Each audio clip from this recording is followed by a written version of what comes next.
Hello mga manonood, maligayang pagdating sa aking channel, The Pulse of God. Ang mga video na tampok dito ay naglalaman ng mga hiwaga ng salita ng Diyos at mga katotohanan tungkol sa kabilang buhay, batay sa mga testimonya ng mga taong malapit ng mamatay ngunit muling nabuhay, at mga pagpapaliwanag sa salita ng Diyos, batay sa banal na kasulatan bilang pinakamataas na pinagmumula ng impormasyon tungkol sa Diyos at sa kabilang buhay. Naway matagpuan ng inyong kaluluwa ang kapayapaan at presensya ng Diyos at ng Panginoong Hesus habang pinapanood ninyo ang video na ito. Narito ang aking paghandog sa Diyos para sa inyong mga kaluluwa. Hello mga manonood, ito ay isang karanasan ni Adam Aston at Bia. Sa kanyang karanasan, siya ay dinala sa 361 silid ng impyerno. Ngunit sa video natin ngayon, tatalakayin natin ang kanyang naranasan sa ika-86 na silid ng impyerno, kung saan nakatagpo niya si Father Christmas, na kilala rin bilang Santa Cruz sa impyerno. Kaya't umupo kayo ng komportable habang ikinukuwento ko ang nakakagulat na tagpong ito. Susunod na ako, kapatid. Nabanggit ko na ang tungkol sa Pasko. Ngunit sa pagkakataong ito, magiging iba ito dahil hindi ito pangaral o pagtuturo, kundi isang patotoo. Maraming tao ang nagdiriwang ng kapistahang ito, kaya magpapatotoo ako upang kayo mismo ang magdesisyon kung ipagpapatuloy nyo ang pagdiriwang ng araw na ito o hindi. Nang maranasan ko ito sa aking buhay, ako'y nasa isang punto na dinala ako ng Panginoon sa impyerno. Ibig kong sabihin, araw-araw kong nakakasama ang Panginoon sa loob ng 351 araw. Nasa impyerno ako sa loob ng 351 araw at sa ika-86 na araw ng karanasang ito, dumating muli ang Panginoon at dinala akong muli sa impyerno. Nang dumating kami sa impyerno, gaya ng dati, ito ay isang kaharian na puno ng apoy.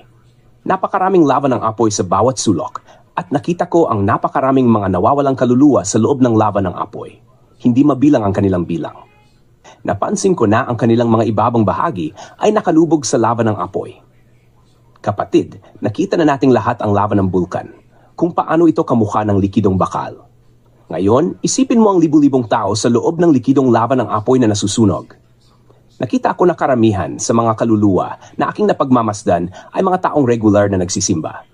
Minamahal, ang kaharian ng impyerno ay nahahati sa 351 na mga lambak na tinatawag nating mga silid ng impyerno. Ang mga silid na ito ay mga kontinente ng impyerno. Sa lupa, mayroon tayong 5 kontinente. Ngunit sa impyerno, mayroong 351 kontinente. Ang kontinente ng Africa at Asia ay pinagsama ay katumbas lamang ng isang kontinente ng impyerno. Ang lugar na ito ng pagpapahirap ay talagang napakalawak. Ito ay isang hindi matiis na lugar dahil sa matinding pagpapahirap. Ang mga tao'y umiiyak at sumisigaw, humihingi ng kapatawaran. Nang makita ko ang kakilakilabot na tanawin, ako'y patuloy na umiiyak. Walang bakanteng lugar at puno ng apoy ang paligid. Ang mga tao ay pinahirapan ng apoy at ng mga demonyo. Walang takas sa impyerno. Nakita ko ang mga miyembro ng aking pamilya sa impyerno. Nakita ko ang aking lola at lolo. Lahat ng kaluluwang ito sa impyerno ay nasa mga hukay ng apoy. Tinanong ko ang Panginoon, bakit nasa kanilang mga hukay ng apoy ang mga kaluluwang ito? Sinabi ng Panginoon, kapag ang mga tao sa mundo ay nabubuhay sa kasalanan, naghuhukay sila ng hukay para sa kanilang sarili. Naghuhukay sila ng walang hanggang hukay sa impyerno. Ang mga makasalanang buhay ay nagbibigay ng materyales sa mga demonyo para itayo ang inyong hukay. Ang bawat silid ng impyerno ay nasa isang bakuran at narinig ko ang mga sigaw ng milyon-milyong tao na nagmumula sa bawat sulok. Narinig ko ang mga taong nagrereklamo at nagsisisi. Isang nawawalang kaluluwa ang nagsabi, bakit ako nilinlang ng aking katawan? Tinupad ko ang mga nais ng katawan, ngunit ito ang kinahantungan ko.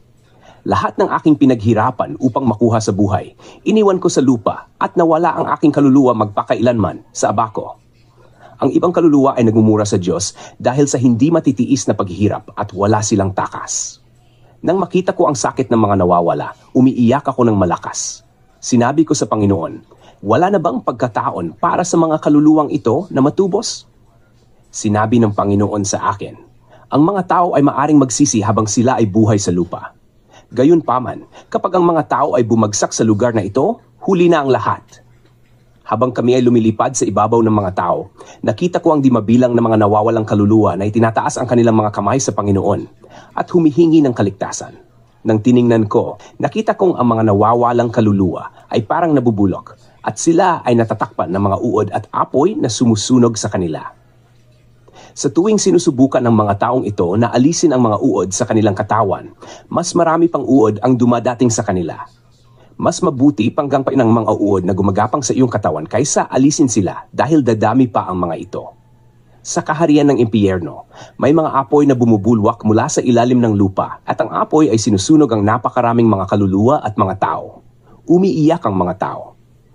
Sa tuwing nakikita ko ang pagpapahirap, umiiyak ako ng walang tigil at sinasabi, Panginoon, kaawaan mo ang iyong mga tao.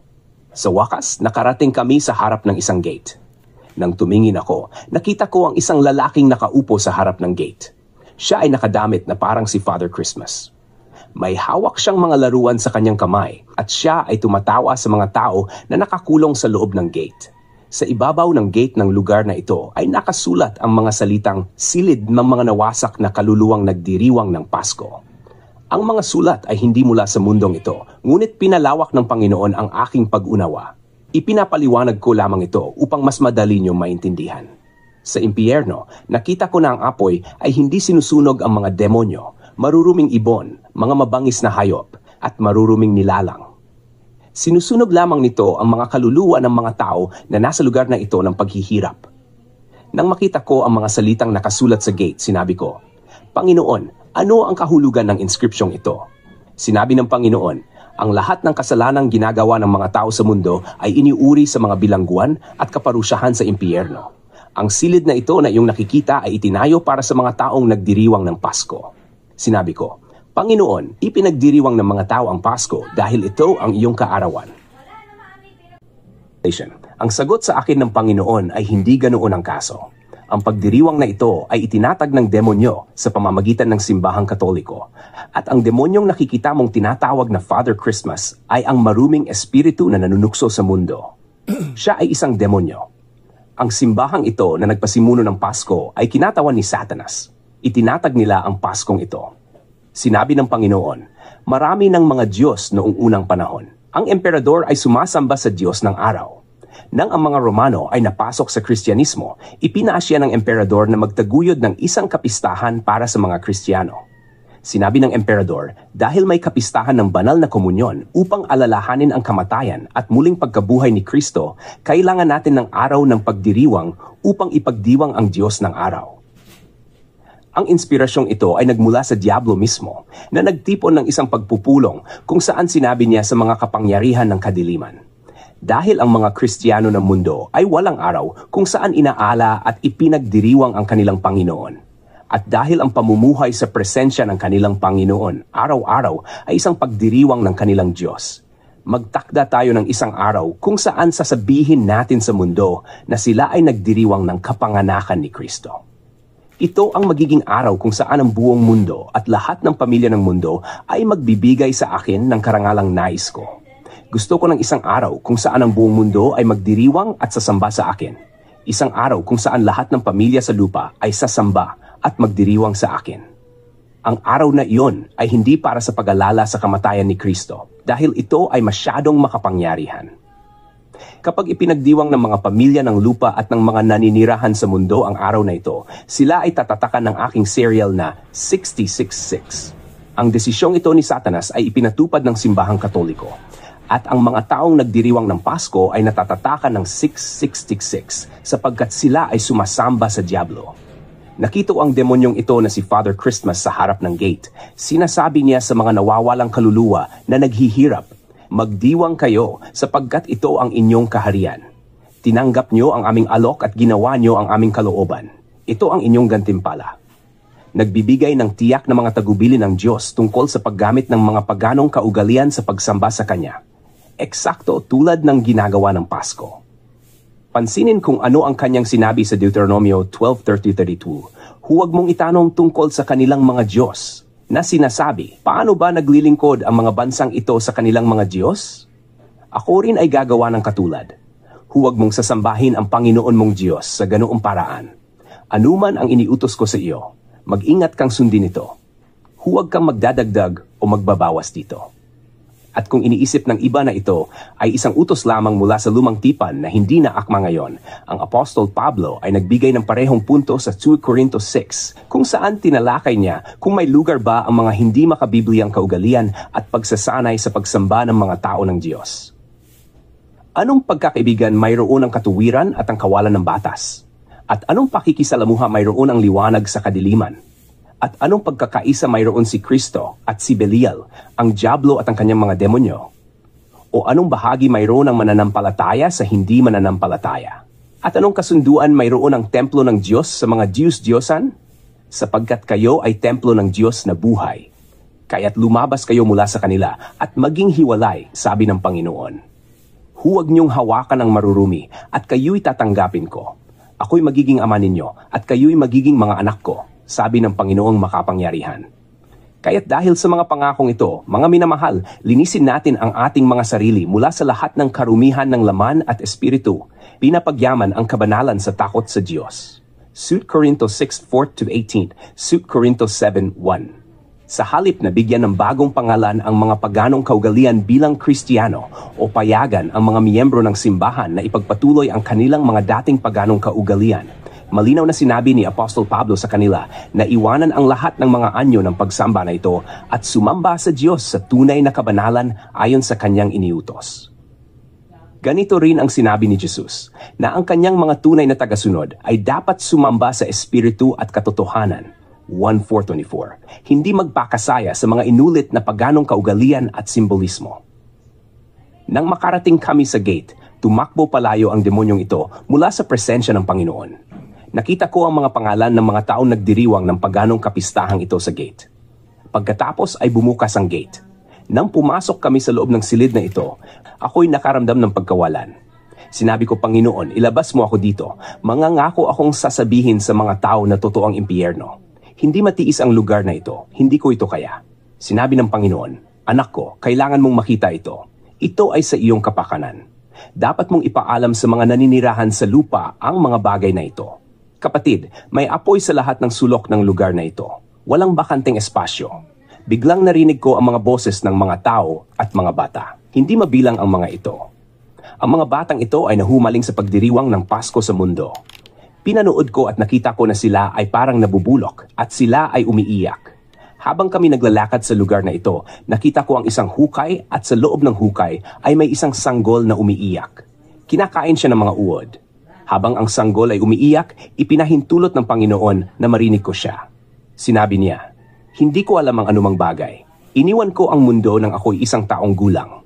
Ano ang nagawa ko? Nandito ang sanggol na ito. Sinabi ng Panginoon, ang sanggol na ito ay naipanganak na kasama ang pagkaugnay sa pangkukulam mula sa sinapupunan ng kanyang ina. Kaya siya nandito. Nang iwan namin ang sanggol na iyon, nakita ko ang isang batang paslit na napapalibutan ng mga demonyo. Ang mga demonyong ito ay mga karakter mula sa mga karton na pinapanood niya sa lupa.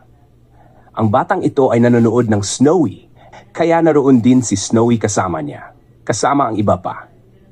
Ang bata ay tila 8 taong gulang. Kapatid, sa impyerno mahirap makilala ang mga tao dahil sila ay nabubulok at mga kalansay na lamang. Nakikilala mo sila sa kanilang mga boses dahil sila ay tinatakpan ng mga uwad. Ang bata ay umiiyak at tinatawag ang pangalan ng kanyang ina at ama sapagkat kapag bumagsak ka sa impyerno, maalala mo ang iyong pamilya at mga mahal sa buhay na iniwan mo sa lupa. Tinanong ko ang Panginoon, bakit nandito ang batang ito? Sinabi ng Panginoon, nang ang batang ito ay nasa lupa, palagi siyang binibilhan ng kanyang mga magulang ng mga regalo at damit tuwing Pasko. Ngunit sa tuwing hindi siya binibilhan ng kanyang mga magulang ng regalo at damit, siya ay umiiyak at nagagalit sa kanila. Sumisigaw siya at pinipilit ang kanyang mga magulang, sinasabing, kailangan kong ipagdiwang ang Pasko. Dahil sa labis na presyon mula sa kanilang anak, napipilitan ang mga magulang na gawin ang lahat para mabilhan siya ng mga regalo at damit tuwing Pasko. Kapag siya'y nabibilhan ng bagong damit, masaya siyang nakikipaglaro sa ibang mga bata. Dahil ginagawa ito ng bata tuwing Pasko, nilagyan siya ng demonyo ng tanda ng 66666, sapagkat siya ay naging tagasamba ni Father Christmas na siyang naging lahat-lahat para sa kanya. Ito ay aktwal na pagsamba kay Father Christmas. Sinabi ng Panginoon, huwag kang magkakaroon ng ibang Diyos maliban sa akin. Ang Pasko ay naging higit pa sa mahalaga para sa mga bata, at si Father Christmas ay naging isang Diyos para sa kanila. Kapag dumarating ang Pasko, sila ay nagiging hindi mapakali at mabilis ang tibok ng kanilang puso. Nang lisanin namin ang hukay na iyon, pumunta kami sa isa pang hukay kung saan nakita ko ang isang lalaki at isang babae. Sila ay nakagapos ng mga kadena at sila ay mga kalansay na. Sinisisi nila ang isa't isa. Sinasabing, nandito ako dahil sa iyo, kasalanan mo ito. Agad na sinabi ng Panginoon sa kanila na manahimik. Nang tingnan ko ang dalawang taong ito, napansin ko na wala silang mga mata sa kanilang mga matahan, sapagkat nasunog na ng apoy ang kanilang mga mata at mga uod ang lumalabas mula sa kanilang mga matahan. Sila ay nagsusumamo, sinasabing, Panginoon, maawa ka sa amin. Sila ay nakaluhod at humihingi ng awa, ngunit sinabi ng Panginoon, aking mga anak, huli na ang lahat. Nakita kong umiiyak si Jesus para sa kanilang mga kaluluwa. Sinabi ni Jesus, mayroon kayong sapat na oras sa lupa upang magsisi, ngunit nang bumagsak kayo dito, wala na akong magagawa. Sinabi ng Panginoon, nakikita mo ang lalaking ito at babaeng ito ay magkasintahan.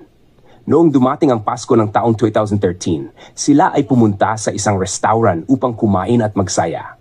Ngunit nang sila ay pauwi na, nagkaroon sila ng aksidente sa National Boulevard sa lungsod. Tinanong ko ang Panginoon, ano ang nagawa nilang mali? Sinabi ng Panginoon, huwag kang magkakaroon ng ibang Diyos maliban sa akin. Nais nilang ipagdiwang ang Pasko at ito ang kanilang hatol. Kapatid, isipin mo, dahil lamang sa pagdiriwang ng kapistahang ito na tinatawag na Pasko, nawala ang mga kaluluwa ng mga taong ito. Hindi pa natatapos si Jesus sa pagsasalita nang marinig namin ang isang tao sa likod namin na tinatawag ang Panginoon. Sinasabing, Jesus, ilabas mo ako dito, sapat na ang aking paghihirap. Kami ay nagtungo sa hukay kung saan nanggagaling ang tinig. Nakita ko na habang kami papunta doon, umiiyak ang Panginoon at lumuluha parang isang taong nawalan ng mahal sa buhay. Nakita ko mula sa hukay ang isang babaeng umiiyak. Wala siyang mga mata sa kanyang mga matahan sapagkat nasunog na ang kanyang laman. Nakita ko na sa kanyang hukay ay may malaking kawali na puno ng karne, ngunit may isang tinig na sumisigaw, hustisya. Tinanong ko ang Panginoon, ano ang nagawa niya? Sinabi ng Panginoon, ang babaeng ito ay hindi lumalabas upang ipagdiwang ang Pasko. Ngunit tuwing Pasko siya ay nagluluto ng maraming pagkain at karne at iniimbitahan ang mga tao upang magdiwang. Isang araw ng Pasko, matapos ang pagluluto, siya ay sumigaw sa kalye, maligayang Pasko sa lahat. Habang sumisigaw siya ng maligayang Pasko, lumapit ang prinsipe ng Pasko at sinabi sa kanyang espiritu, dahil sinisigaw mo ang aking pangalan, narito ako. At pumasok ang demonyong ito sa kanyang tahanan. Hindi nakita ng babae ang demonyo ng Pasko na tinatawag nating Father Christmas. Ilang araw pagkatapos nito, nagkasakit siya at namatay. Noong araw ng kanyang kamatayan, dumating si Father Christmas at kinuha ang kanyang kaluluwa at itinapon ito sa lugar na ito. Hindi niya alam na iniimbitahan niya ang demonyong ito sa kanyang tahanan. Pagkatapos makita ang mga bagay na ito, umiyak ako ng husto. Sinabi ng babae sa Panginoon, Panginoon, alam mo na matapa kong naglingkod sa iyo. Inaayos ko ang mga kagamitan sa simbahan, dala ko ang Biblia ng pastor, binabayaran ko ang aking mga ikapu, at ako ay nangangaral. Sinabi ni Jesus, alam ko ang magawaing nagawa mo para sa akin, ngunit ikaw ay pabaya at walang ingat. Alam mo ang aking salita at mga prinsipyo, ngunit pinili mo pa rin na ipagdiwang ang kapistahang ito ng kusa. Binaliwala mo ang tinig ng Espiritu dahil sa kakulangan ng pagbabantay. Sa pagdiriwang ng kapistahang ito, ikaw ay sumamba. Pasko na ito ay isang demonyo. Wala kang ibang Diyos maliban sa akin. Huli na at wala na akong magagawa. Pagkatapos ay lumipat kami sa ibang hukay kung saan nakita ko ang 4 na bata na may hawak na nag-aapoy ng mga martilyo at binubugbog nila ang isang babae gamit ang kanilang mga martilyo. Sinabi nila, wala kaming nagawang mali, ngunit ang babaeng ito ang nagdala sa amin dito.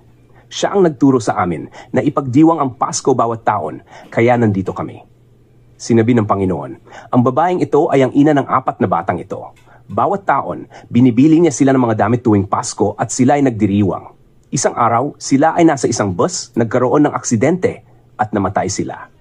Sinabi ng ina sa Panginoon, ang mga bata ay laging nagpipilit sa akin tuwing Pasko na bilhan sila ng bagong damit at wala akong magawa kundi pasayahin sila upang magkaroon ng kapayapaan. Gusto ko silang mapasaya. Sinabi ng Panginoon, Aking anak, nasusulat, huwag kayong makiayon sa sanlibutan. Hindi kayo taga-sanlibutan. Kapatid, hindi natin dapat gawin at sundin ang mga tradisyon ng mundo dahil ginagawa ito ng mga tao sa mundong ito. Hindi tayo taga-mundo. Matutunan nating gamitin ang kalayaang natanggap natin mula sa Espiritu. Sinabi ng Panginoon, aking anak, tapos na ang iyong oras. Habang kami naglalakad sa lugar na iyon, may mga hukay sa bawat lugar at naririnig ang mga sigaw ng mga tao dahil sa sakit. May mga demonyong nangungutya sa mga kaluluwang ito. Sinasamba ninyo si Father Christmas sa pamamagitan ng pagdiriwang ng Pasko. Ito ang inyong kaharian. Magdiriwang at sasamba kayo kay Father Christmas dito magpakailanman. Bakit kayo umiiyak? Nasa inyong kaharian na kayo. Ito ang inyong kaharian magpakailanman. Habang kami ay nasa silid na ito ng impyerno, nakita ko ang gate kung saan kami pumasok. Nakita kong may mga demonyong pumapasok sa gate na may dalang mga bata. Hinahatak nila ang mga bata gamit ang mga kawad na nakakabit sa kanilang mga dila. Sinabi ng Panginoon, ang nakikita mo ay mga bagong dating. Namatay sila sa lupa at may tatak ni Father Christmas, 6666, sa kanilang noo. Sila ay umiiyak at humihingi ng tulong. Ngunit sinabi ng Panginoon, huli na, huli na. Minamahal, ilang beses na nating ipinagdiwang ang pagdiriwang na ito ng Pasko? Pagkatapos, nakita ko mula sa malayo ang isang kaluluwa sa loob ng likidong lava. Ang kanyang tiyan ay parang 4 na metro at sinasaksak ng mga demonyo ang kanyang tiyan gamit ang mga sibat. Sinabi ng Panginoon, ang lalaking ito ay nabuhay ng 55 taon sa lupa. Mula pagkabata hanggang kamatayan, ipinagdiwang niya ang Pasko bawat taon. Hindi siya nakaligtaang magdiwang.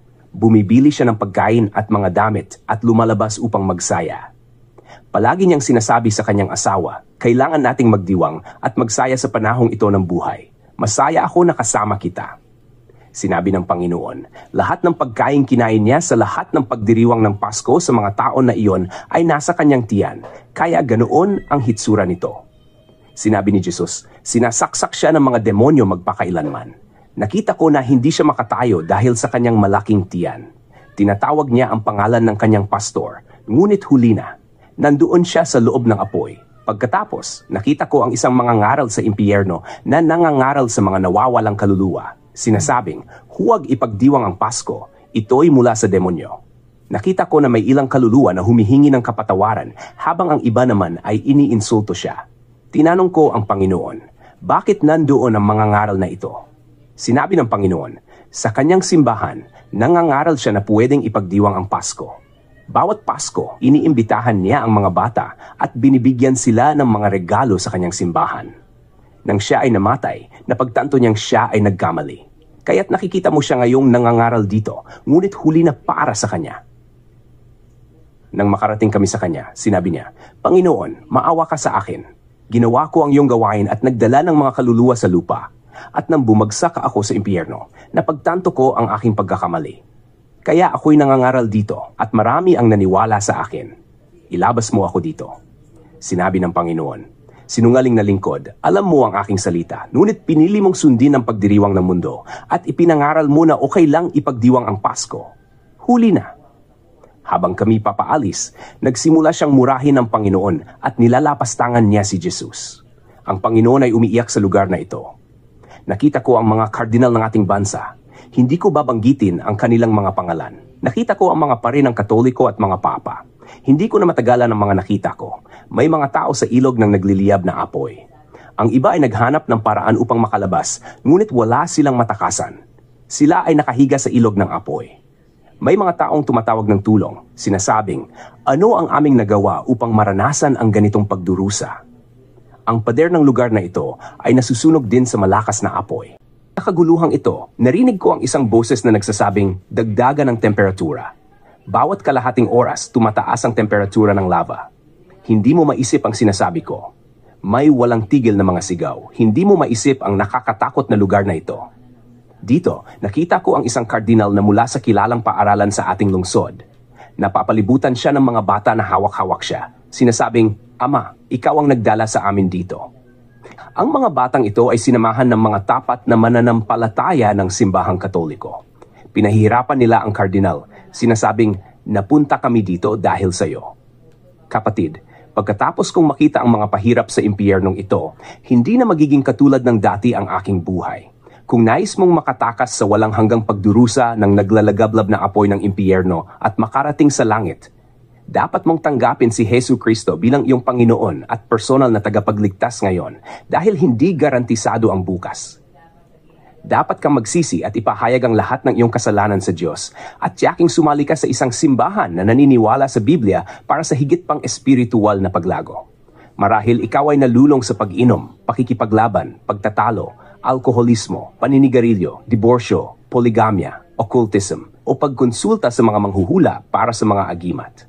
Kung ikaw ay nananalangin sa pangalan ni Maria, mga santo o mga anghel at yumuyuko o nagbibigay galang sa kanila, kailangan mong itakwil ang lahat ng mga ito at humingi ng awa ng Diyos.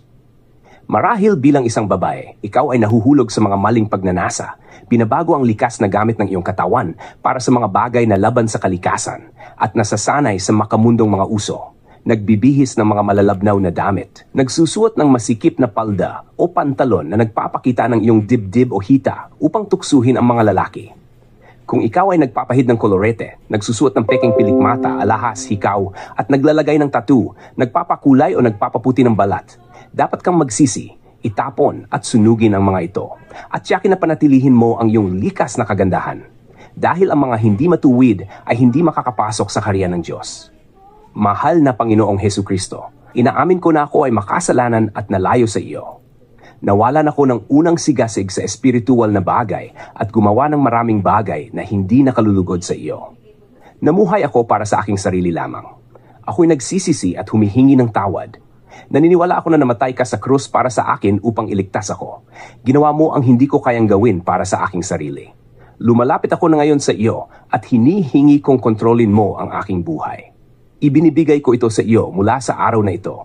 Tulungan mo akong mamuhay araw-araw para sa iyo at sa paraang nakalulugod sa iyo. Mahal kita, Panginoong Jesus, at nagpapasalamat ako na makakasama kita magpakailanman sa langit. Sa pangalan ni Jesus. Amen.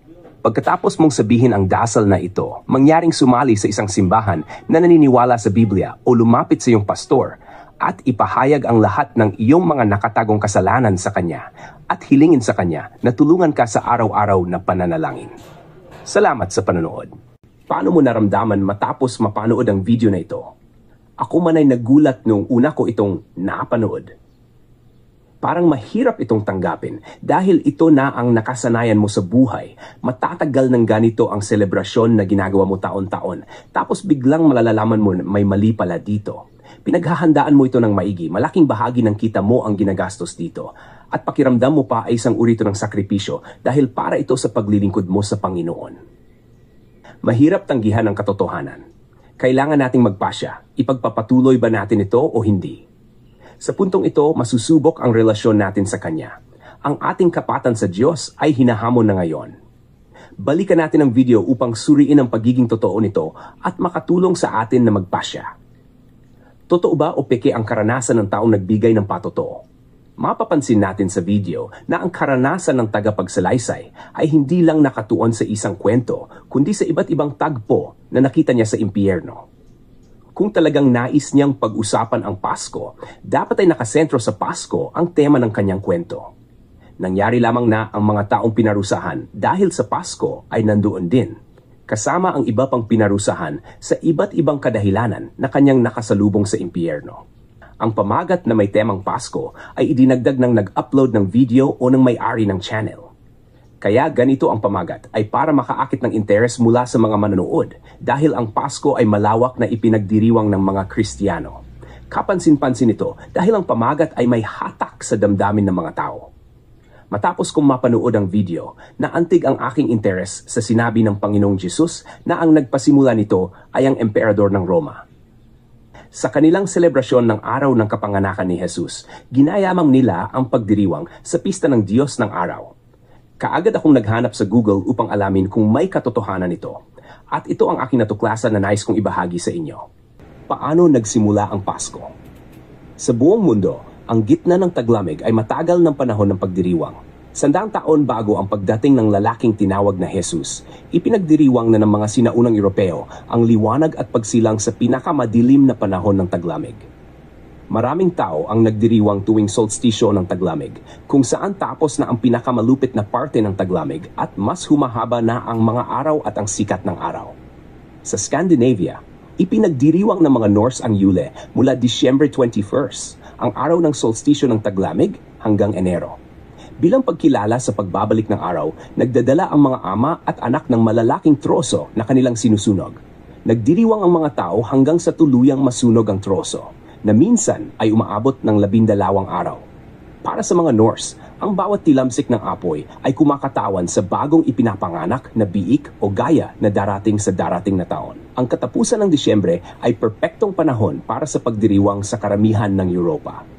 Sa panahong ito, karamihan ng baka ay kinakatay upang hindi kailangang pakainin sa taglamig. Para sa marami, ito ang natatanging panahon ng taon kung kailan mayroon silang sariwang karne. Dagdag pa rito, ang karamihan ng alak at serbesa na inihanda sa buong taon ay sa panahong ito lamang nagiging handa para sa pag-inom. Sa Alemanya, pinararangalan ng mga tao ang diyos ng paganismo na si Odin tuwing midwinter holiday. Maraming Aleman ang takot kay Odin dahil naniniwala sila na lumilipad siya sa gabi upang pagmamasta ng mga tao at magpasya kung sino ang magtatagumpay o mamamatay. Dahil sa presensya niya, maraming tao ang mas pinipiling manatili sa loob ng kanilang bahay. Saturnalia at Pasko. Sa Roma, kung saan hindi kasing lamig ang taglamig kumpara sa Hilaga, ipinagdiriwang ang Saturnalia, isang pista para kay Saturn, ang diyos ng agrikultura.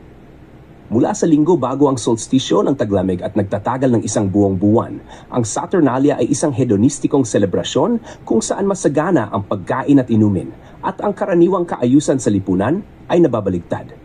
Sa loob ng isang buwan, ang mga alipin ay binibigyan ng pansamantalang kalayaan at itinuturing bilang kapantay. Nagsasara ang mga negosyo at paaralan upang ang lahat ay makalahok sa kasiyahan. Sa panahong ito rin ng solstisyo ng taglamig, ang mga Romano ay nag-oobserba ng Juvenalia, isang pista para sa mga bata ng Roma. Dagdag pa rito, ang mga miyembro ng mataas na lipunan ay nagdiriwang ng kaarawan ni Mitra, ang diyos ng hindi natatalong araw, tuwing Disyembre 25. Ayon sa paniniwala, si Mitra, isang batang diyos, ay isinilang mula sa bato. Para sa ilang mga Romano, ang kaarawan ni Mitra ang pinakabanal na araw ng taon. Tunay na sa araw ng Pasko, ipinanganak si Jesus. Sa mga unang taon ng Kristyanismo, ang Pasko ng pagkabuhay ang pangunahing okasyon, hindi ipinagdiriwang ang kapanganakan ni Jesus. Noong ika-4 na siglo, nagpasya ang mga pinuno ng simbahan na itaguyod ang kapanganakan ni Jesus bilang isang pista. Sa kasamaang palad, walang binanggit ang Biblia tungkol sa eksaktong araw ng kanyang kapanganakan. Isang bagay na binigyang diin ng mga Puritano upang ipawalang bisa ang selebrasyon. Bagaman may ilang ebidensya na nagsasabing maaring ipinanganak siya sa Tagsibol. Bakit nga naman magpapastol ang mga pastol sa gitna ng taglamig? Pinili ni Papa Julius Furt ang Disyembre 25. Karaniwang pinaniniwalaan na pinili ng simbahan ang petsang ito upang may sama at mapalaganap ang mga tradisyon ng paganong Saturnalia Festival. Unang tinawag na Feast of the Nativity, ang tradisyon ay kumalat sa Ehipto noong 432 CE at sa Inglaterra bago matapos ang ika-6 na siglo. Sa pamamagitan ng pagdaraos ng Pasko, kasabay ng tradisyonal na mga pista ng solstisyo ng taglamig, nadagdagan ang tsansa na yakapin ng mga tao ang Pasko, subalit nagkaroon ng kaunting kontrol ang simbahan sa kung paano ito ipinagdiriwang. Sa gitnang panahon, halos napalitan ng Kristyanismo ang relihiyong paganismo. Sa araw ng Pasko, ang mga mananampalataya ay dumadalo sa simbahan, pagkatapos ay nagdiriwang ng masigla at maingay sa isang masigla at lasing na karnabal na tila katulad ng Mardi Gras sa kasalukuyan. Bawat taon, isang pulubyo estudyante ang kinokoronahan bilang Panginoon ng Kaguluhan at masigasig na ginagampanan ng mga nagdiriwang ang pagiging kanyang mga tagasunod. Ang mga mahihirap ay bumibisita sa mga bahay ng mayayaman at hinihingi ang kanilang pinakamagandang pagkain at inumin. Kapag hindi sila binigyan, ang mga bisita ay kadalasang nagiging malikot sa panggugulo. Ang Pasko ay naging panahon kung kailan ang mayayaman ay nakakapagbayad ng kanilang mga utang sa lipunan, tunay man o haka-haka sa pamamagitan ng pag-iimbita at pagpapasaya sa mga kapuspalad. Paano binago ni Washington Irving ang Pasko sa Amerika? Hindi hanggang ika-19 na siglo, nagsimulang yakapin ng mga Amerikano ang Pasko. Muling binuo ng mga Amerikano ang Pasko at binago ito mula sa maingay na selebrasyon ng karnabal tungo sa isang tahimik at sentimental na araw na nakasentro sa pamilya. Ngunit ano ang nagtulak sa kanilang interes sa Pasko noong 800s? Ang unang bahagi ng ika-19 na siglo ay panahon ng tensyon sa pagitan ng mga uri at kaguluhan. Sa panahong ito, mataas ang antas ng kawalan ng trabaho at madalas ang kaguluhan ng mga grupo na nadismaya sa lipunan, lalo na tuwing panahon ng Pasko. Noong 1828, nagtatag ang konseho ng lungsod ng New York ng kauna-unahang pulisya bilang tugon sa kaguluhan sa Pasko. Ito ang nag-udyok sa ilang miyembro ng mataas na uri na baguhin ang paraan ng pagdiriwang ng Pasko sa Amerika. Noong 1899, sumulat si Washington Irving, isang kilalang manunulat, ng The Sketchbook of Geoffrey Crayon, Gent, isang serye ng mga kuwento tungkol sa pagdiriwang ng Pasko sa isang manor sa Inglaterra. Ipinakita ng mga kuwentong ito ang isang may-ari ng manor na inaayayahan ang mga magsaka sa kanyang tahanan para sa pista. Sa pag-iisip ni Irving, ang Pasko ay dapat na isang tahimik at mapagmalasakit na pista na nagbubuklod sa iba't ibang grupo ng tao sa kabila ng kayamanan o katayuan sa lipunan. Sa kanyang akda, masaya at walang tensyon na nagkakasama ang mga ito sa pagdiriwang. Ang mga nagdiriwang na ito ay nagtatamasa ng mga sinaunang kaugalian, kasama na ang pagkorona sa isang Panginoon ng kaguluhan. Bagaman ang aklat ni Irving ay hindi nakabase sa anumang aktwal na selebrasyon, sinasabi ng ilang historiador na nilikha niya ang konsepto ng mga kaugalian ng panahon ng Pasko. Sa pamamagitan ng pagpapalagay na ito ay mga tunay na gawin ng okasyon. A Christmas Carol. Sa panahon ding ito, nilikha ng manunulat na si Charles Dickens ang klasikong kwento ng Pasko, A Christmas Carol. Ang mensahe ng kwento, ang kahalagahan ng pagkakawanggawa at kabutihang loob sa lahat ng tao ay tumama sa damdamin ng mga tao sa Estados Unidos at Inglaterra. At ipinakita sa mga miyembro ng lipunang Victorian ang kabutihan ng pagdiriwang ng Pasko. Noong unang bahagi ng 1800s, ang mga pamilya ay nagiging mas bukas sa damdaming pangangailangan ng mga bata. Ang Pasko ay nagbigay ng araw kung kailan maaring magbigay ng atensyon at mga regalo ang mga pamilya sa kanilang mga anak nang hindi tila binubuyo ang mga ito. Habang sinisimulan ng mga Amerikano na yakapin ang Pasko bilang isang perpektong piyesta ng pamilya, binuhay nila ang mga lumang kaugalian. Nagsimula silang tumingin sa mga kamakailang imigrante at sa mga simbahan ng Katoliko at Episkopalian para sa mga ideya kung paano ipagdiriwang ang araw na ito. Sa loob ng susunod na 100 taon, ang mga Amerikano ay bumuo ng kanilang sariling tradisyon sa Pasko na pinagsama-sama ang mga elemento ng iba't ibang kaugalian tulad ng pagdedekorasyon ng puno, pagpapadala ng mga card at pagbibigay ng regalo. Bagaman karamihan ng mga pamilya ay mabilis na naniwalang nagdiriwang sila ng Pasko ayon sa nakagawiang tradisyon ng daang taon, ang totoo ay muling binuo ng mga Amerikano ang piyesta upang mapunan ang pangkulturang pangangailangan ng lumalaking bansa. Sino ang lumikha ng Santa Claus? Ang alamat ni Santa Claus ay maaring masundan sa isang mongheng nagngangalang St. Nicholas na ipinanganak sa Turkey noong mga 280 AD. Ibinigay ni St. Nicholas ang lahat ng kanyang minanang kayamanan at naglakbay upang tulungan ang mga mahihirap at may sakit at nakilala siya bilang tagapagtanggol ng mga bata at mandaragat. Unang nakilala si St. Nicholas sa kulturang popular ng Amerika noong huling bahagi ng ika-18 siglo sa New York nang magsama-sama ang mga pamilyang Olandes upang ipagdiwang ang anibersaryo ng kamatayan ni St. Nicholas. Olandes para sa St. Nicholas o Sinterklaas. Para sa pinaikling bersyon, ang pangalang Santa Claus ay nagmula sa pagpapapaikli ng pangalang ito. Noong 1822, sumulat ang episcopal na ministro na si Clement Clark Moore ng isang tula tungkol kay Santa Claus na pinamagatang An Account of a Visit from St. Nicholas na mas kilala na ngayon sa unang linya nito. 'Twas the Night Before Christmas. Ipinakita sa tula si Santa Claus bilang isang masayahing tao na naglalakbay sa isang sled na hinihila ng mga reindeer upang magdala ng mga laruan. Ang tanyag na bersyon ni Santa Claus bilang masayahing tao na nakasuot ng pula, may puting balbas at may dalang sako ng mga laruan ay na-immortalisa noong 1881 nang iguhit ng political cartoonist na si Thomas Nast si Santa Claus batay sa tula ni Moore. Mga katotohanan tungkol sa Pasko. Taon-taon, humigit kumulang 25-30 milyong totoong Christmas tree ang naibebenta sa Estados Unidos. Mayroong humigit kumulang 15,000 taniman ng Christmas tree sa Estados Unidos at ang mga puno ay karaniwang tumutubo sa loob ng 4 hanggang 15 taon bago may benta. Noong gitnang panahon, ang mga pagdiriwang ng Pasko ay magulo at maingay, tulad ng mga kasalukuyang party ng Mardi Gras. Nang ipagbawal ang Pasko, mula 659 hanggang 1681, ipinagbawal ang pagdiriwang ng Pasko sa Boston at ang mga lalabag sa batas ay pinapatawan ng multang 5 shilling. Ipinahayag na opisyal na piyesta ang Pasko sa Estados Unidos noong Hunyo 26, 1870. Ang unang eggnog na ginawa sa Estados Unidos ay ininom sa pamayanan ni Captain John Smith sa Jamestown noong 1607.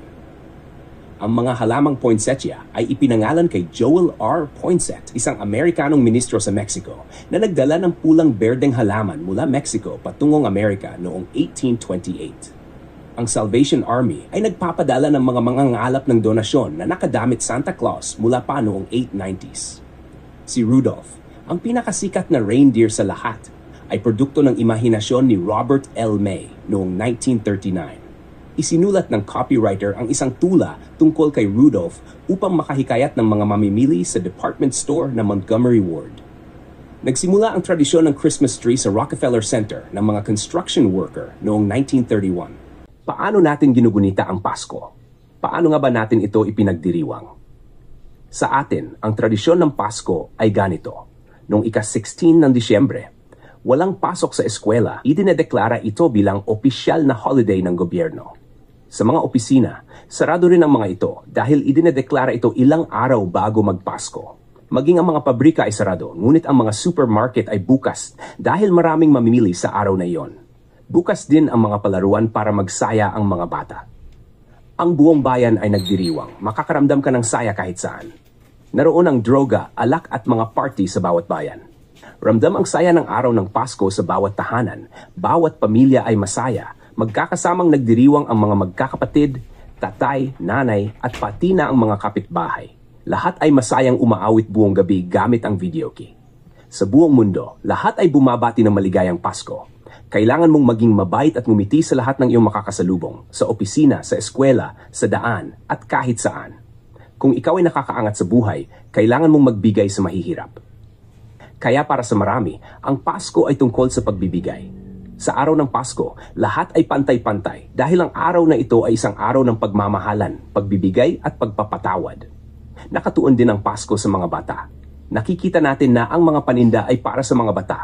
Mga damit, laruan at palaruan. Masaya ang mga bata tuwing panahong ito dahil nakatuon sa kanila ang selebrasyon at mga laro. At sa araw ng Pasko, obligado ang mga ninong at ninang na magbigay ng regalo sa kanilang mga inaanak na labis namang ikinasasaya ng mga bata. Kaya't kapag walang pera ang mga ninong at ninang, nagtago sila sa kanilang mga inaanak. Mayroon din tayong nakagawiang pagsabit ng medyas tuwing bisperas ng Pasko dahil umiikot daw si Santa Claus para bigyan ng regalo at pera ang mga bata. Isa itong paraan ng panloloko sa mga bata dahil alam nating hindi ito totoo. Ikaw na nanonood ngayon, ano ang iyong desisyon? Ipagdiriwang mo pa rin ba ang Pasko o hindi na? Nasa iyo ang desisyon, ngunit ang aking panalangin ay sumunod tayo sa kalooban ng Diyos. Pagpalain ka ng Diyos.